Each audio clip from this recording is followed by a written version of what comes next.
How can I find other spiritually hungry persons like myself?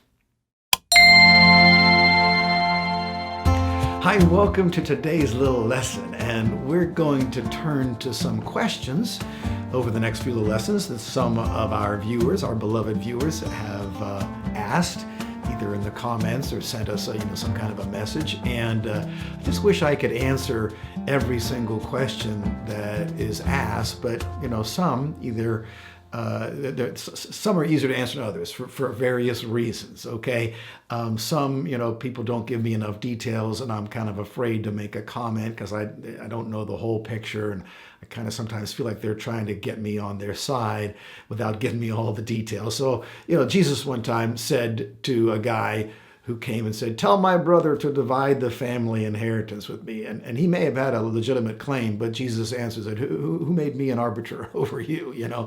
So when you stick someone in that position of being an arbiter, or you're looking for affirmation, I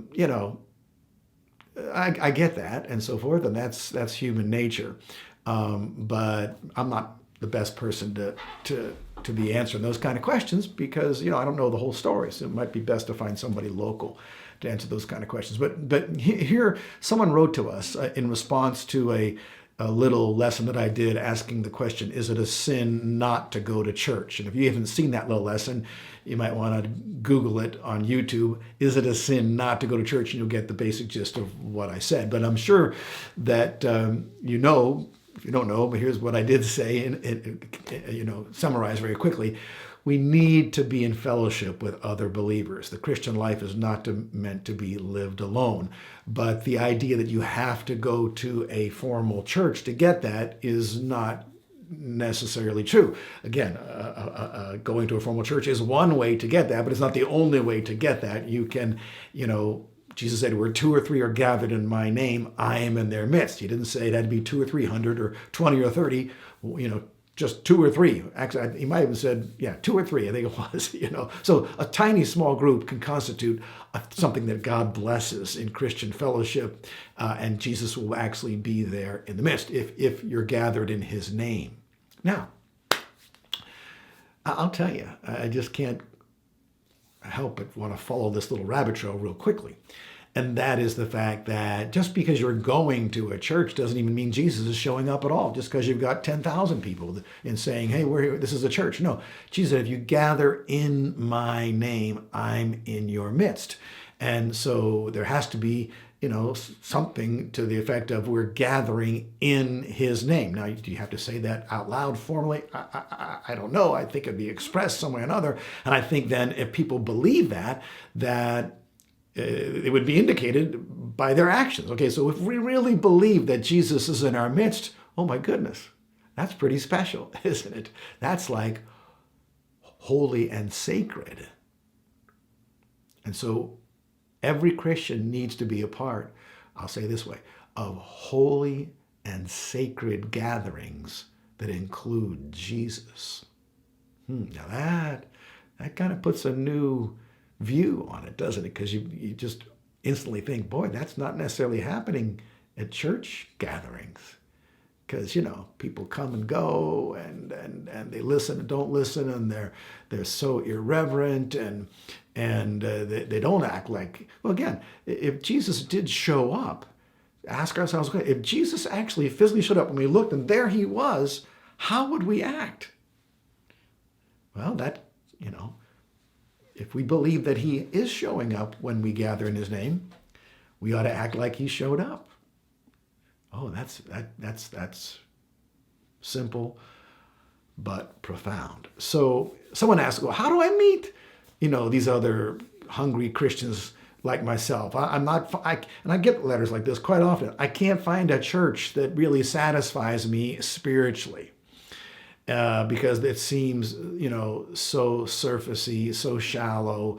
They're just playing games, and there's really no church near me that it seems like they're really seriously seeking God, and the pastor really has a vision to make disciples who obey all that Christ commanded. So I've made recommendations. I wrote a recent, what I call an e-teaching titled Loving or Totally Loving My Tiny Church. And if you go to davidservant.com, AZume.com, you will find that article, Totally Loving My Tiny Church. And I describe my tiny church, the tiny church that meets in my house every Sunday afternoon. And we have a lovely, lovely time. We are far from a perfect church, but we're striving to please God and to act like Jesus is meeting with us.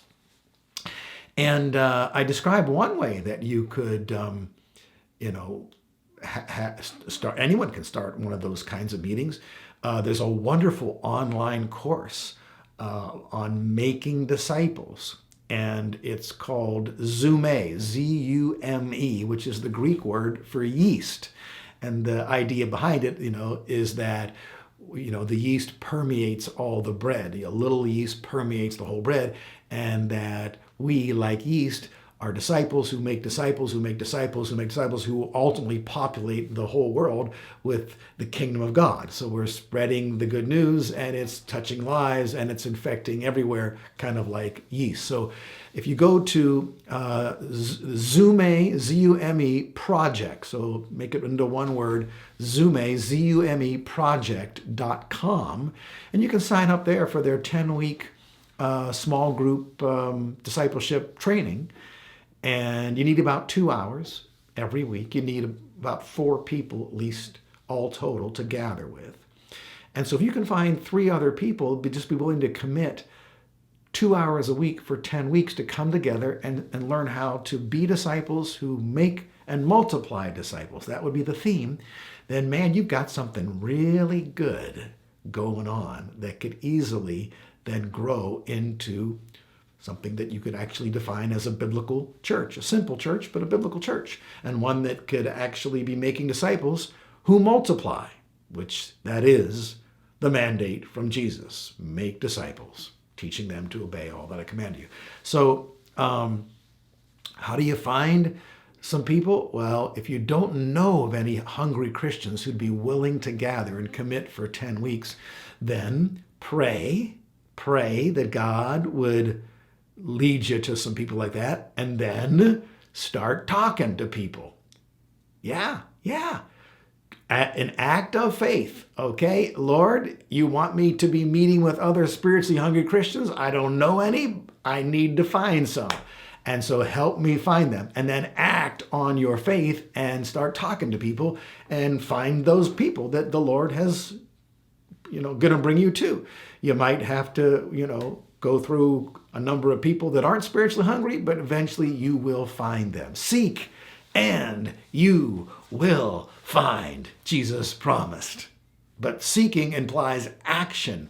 I'm going out there and looking because I believe that there are other people out there. And they might, at this point in time, be unsaved people who are spiritually hungry, who will be a part of your group, and you'll get the great blessing of introducing them to Jesus Christ. But you got to seek.